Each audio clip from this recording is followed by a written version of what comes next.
معاویہ رضی اللہ تعالیٰ عنہ کا دور خلافت شروع ہو گیا۔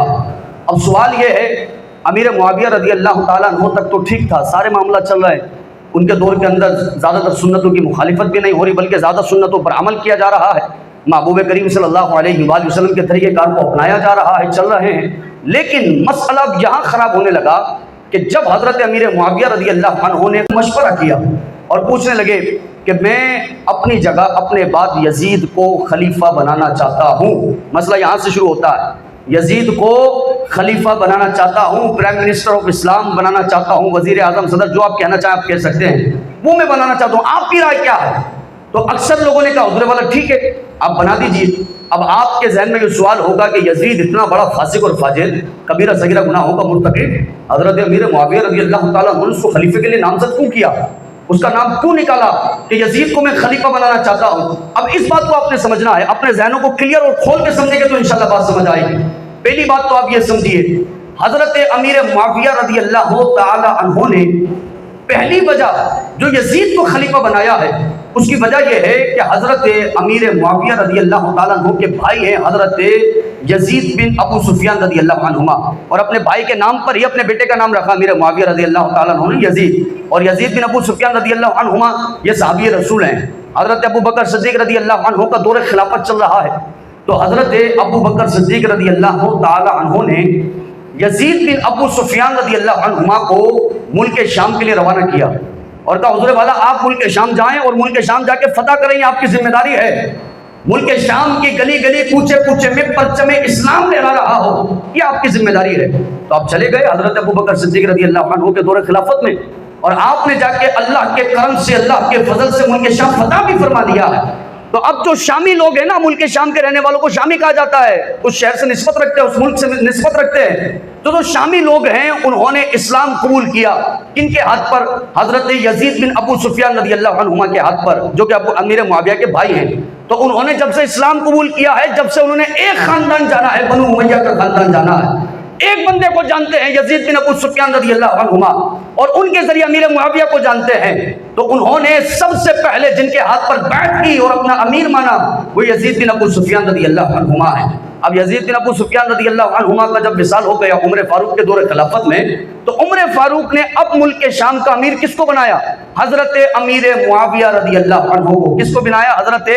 امیر معاویہ رضی اللہ عنہ کو۔ وجہ کیا ہے؟ آخر عمر فاروق کے سامنے دیگر بھی تو صحابہ تھے، حضرت عمر فاروق چاہتے تو کسی اور صحابی کو انتخاب کر لیتے اور کہتے حضور والا آپ جائیے اور ملک شام میں یزید بن ابو سفیان رضی اللہ عنہما کی جو جگہ ہے وہ آپ نے سنبھالنی ہے، لیکن عمر نے انہی کے بھائی کا انتخاب کیا ہے، امیر معاویہ کا، اس لیے کیونکہ عمر کا نظریہ یہ ہے کہ شامی لوگ اگر کسی خاندان کو جانتے ہیں تو وہ بنو امیہ کا خاندان ہے، اگر جانتے ہیں تو یزید بن ابو سفیان کو جانتے ہیں، اگر میں ان کے خاندان کے علاوہ کسی اور کو بھیجتا ہوں تو شامی بغاوت پر اتریں گے اور وہ کسی اور کی بیعت قبول نہیں کریں گے، اس لیے انہوں نے امیر معاویہ رضی اللہ عنہ کا انتخاب فرمایا اور فرمایا کہ آپ جائیں اور آج سے آپ ملک شام کے امیر ہیں۔ اب جب حضرت امیر معاویہ رضی اللہ تعالیٰ عنہ کو خلیفہ مقرر کرنا ہے تو آپ کے ذہن میں سب سے پہلا جو نام یزید کا آ رہا ہے یہ وہی نظریہ عمر فاروق کا امیر معاویہ کا ہے۔ کیا نظریہ ہے؟ کہ ہمیشہ سے ملک شام والوں نے اگر کوئی خاندان دیکھا ہے تو بنو امیہ کا خاندان ہے، بیعت کی ہے تو پہلی یزید بن ابو سفیان کے ہاتھ پہ کی ہے اور اس کے بعد امیر معاویہ رضی اللہ عنہ کو مانا ہے۔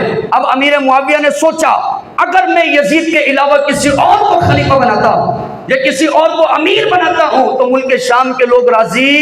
نہیں ہوں گے، اور ایسا نہ ہو کہیں یہ بغاوت کو اتر آئیں، ایسا نہ ہو کہیں جنگی حالات شروع ہو جائیں۔ اس بنیاد پر، پہلی بنیاد بتا رہا ہوں، اس بنیاد پر حضرت امیر معاویہ رضی اللہ تعالی عنہ نے، حضرت امیر معاویہ رضی اللہ عنہ نے یزید کو خلیفہ مقرر فرمایا۔ یہ پہلی بنیاد میں نے آپ کے سامنے رکھی ہے کیونکہ آپ کو اندازہ ہو گیا تھا، جیسے عمر فاروق کو اندازہ ہوا تھا کہ امیر معاویہ کے علاوہ کسی اور کے ہاتھ پر بیعت قبول نہیں کریں گے، اسی طرح امیر معاویہ کو بھی اندازہ ہو گیا کہ میرے خاندان اور عزیز و اقارب کے علاوہ یہ کسی اور کے ہاتھ پر بیعت قبول نہیں کریں گے، اس لیے آپ نے یزید کا نام لیا کہ میں اسے خلیفہ بنانا چاہتا ہوں۔ رحمان بن ابو بکر رضی اللہ عنہما، ابو بکر صدیق رضی اللہ عنہ کے بیٹے، کہا میں یزید کی بیعت نہیں کرتا۔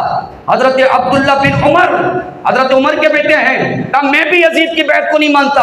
حضرت عبداللہ ابن عباس حضرت عباس کے بیٹے ہیں، کہا میں بھی یزید کی بیعت کو نہیں مانتا۔ حضرت عبداللہ بن زبیر کہنے لگے میں بھی یزید کی بیعت کو نہیں مانتا۔ اور پھر امام حسین رضی اللہ تعالیٰ وہ بھی انہی کے ساتھ ہیں، کہا ہم یزید کی بیعت کو نہیں مانتے۔ اب سوال یہ ہے یزید اتنا بڑا جب فاسق اور فاجر تھا، شرابیں پیتا تھا، حرام کاری کرتا تھا، امیر معاویہ نے مسلمانوں کا خلیفہ ایسے فاسق اور فاجر کو کیوں بنایا؟ اور یہی تو لوگوں کو غلط بتا کر ان کے امیر معاویہ کے خلاف ان کے لیے بولنا لوگ سکھا دیتے ہیں، ان کے خلاف زہر بتیا کرتے ہیں۔ میں کہا تاریخ کا مطالعہ کرے نا، یزید ہمیشہ اپنے والد کے سامنے پارسائی دکھایا کرتا تھا، ہمیشہ اچھا بن کر دکھاتا تھا۔ وہ دکھاتا تھا کہ میں سنتوں پر عمل کرنے والا ہوں، وہ دکھاتا تھا کہ میں خلیفہ بننے کا حقدار ہوں۔ اور امیر معاویہ نے ڈائریکٹ خلیفہ نہیں بنایا، بلکہ پہلے یزید کو آزمایا، کیا یہ حکومت چلا سکتا ہے، کیا اس کے اندر خلافت کی ایبلٹیز ہیں، صلاحیتیں ہیں، اور کیسے آزمایا؟ 2 مرتبہ یزید کو حج کا امیر مقرر کیا حضرت امیر معاویہ رضی اللہ عنہ نے،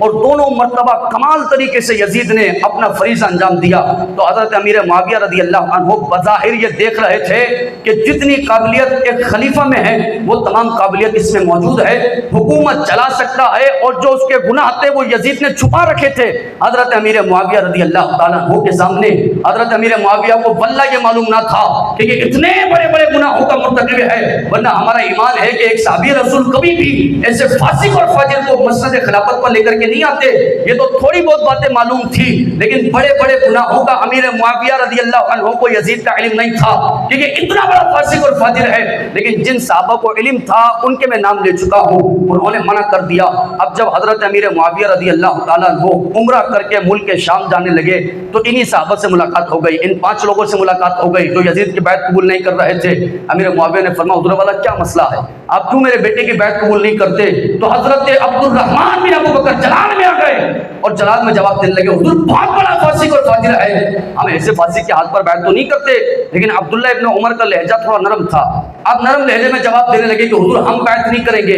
امام حسین رضی اللہ عنہ نے فرمایا میں بیعت نہیں کر سکتا۔ اب حضرت امیر معاویہ رضی اللہ عنہ کو ایک کھٹکا ہو گیا کہ کچھ تو یزید میں ایسی خامیاں ہوں گی کہ جس کی وجہ سے حضرت امام حسین رضی اللہ عنہ اس کی بیعت نہیں کر رہا ہے۔ اب دیکھیں میں قربان، وہ جو امیر معاویہ رضی اللہ عنہ پہ انگلیاں اٹھاتے ہیں اور یہ کہتے ہیں کہ انہیں یزید کا سب معلوم تھا، جان بوجھ کے انہوں نے خلیفہ بنایا ہے، وہ یہ کہتے ہیں کہ حسین کو قتل کرنے کی تربیت امیر معاویہ رضی اللہ عنہ نے دی ہے۔ میں کہا آپ اٹھائیں الہدایہ والنہایہ اس کی عبارت پڑھیں۔ حضرت امیر معاویہ کو جب یہ کھٹکا ہو گیا کہ ہاں مجھے ایسا لگ رہا ہے کہ یزید کے لیے جو میرا فیصلہ ہے یہ تھوڑا کمزور فیصلہ ہے، تو اللہ کے حضور ہاتھ اٹھا دیے اور اللہ سے عرض کرنے لگے اے میرے مولا تو جانتا ہے میں نے یزید کو خلیفہ صرف اس لیے بنایا ہے کہ اس میں خلافت کی صلاحیت ہے، اس میں خلافت کی ایبلٹیز ہیں، اس میں خلافت کا پورا جو ہے وہ معیار پایا جاتا ہے، لیکن تو یہ بھی جانتا ہے کہ امیر معاویہ نے اپنی محبت کی وجہ سے یزید کو امیر نہیں بنایا، اس لیے خلیفہ نہیں بنایا کہ یزید امیر معاویہ کا بیٹا ہے، اس لیے کیونکہ یہ تو معاویہ سے پوچھو اگر محبت کی بات ہے تو واللہ باللہ امیر معاویہ اپنے بیٹے سے زیادہ علی کے بیٹوں سے محبت فرمایا کرتے ہیں۔ محبت کی اگر بات ہے الہدایہ والنہایہ کی عبارت ہے، کہنے لگے فلا تنمم لہ ولیتہ، اے میرے مولا اگر میں نے اپنی محبت کی وجہ سے یزید کو خلیفہ بنایا ہے تو یہ کبھی خلافت کی مسجد پر بیٹھے ہی نہیں، کبھی خلیفہ ہی نہ بنے، کبھی خلیفہ برقرار ہی نہ رہے اگر میں نے اپنی محبت کی وجہ سے اس کو خلیفہ بنایا ہے۔ لیکن تو جانتا ہے کہ میں نے اپنی محبت کی وجہ سے نہیں بنایا ہوں۔ الہدایہ والنہایہ عبارت یہ ہے کہ حضرت امیر معاویہ رضی اللہ عنہ کو جب یہ یقین ہو گیا کہ حسین کبھی بھی زندگی میں یزید کی بیعت نہیں کریں گے تو آپ اپنے بیٹے کو سمجھانے لگے اے میرے بیٹے فَإِنَّ لَهُ رَحْمًا مَا سَتَنْ، کہنے لگے جب کبھی کوفیوں کے بلانے پر امام حسین چلے جائیں اور تیرے مخالف ہو جائیں، تیرے مقابلے میں آ جائیں تو فَإِنَّ لَهُ رَحْمًا، لڑنا نہیں ہے، ادب سے سر جھکا لینا ہے، رحم کرنا ہے، ان سے لڑنا نہیں ہے، مقابلے میں نہیں آنا۔ فرماتے کیوں؟ حقاً عظیماً، کہنے لگے تجھ پر ایک بہت بڑا حق ہے۔ حق کیا ہے؟ قرابۃ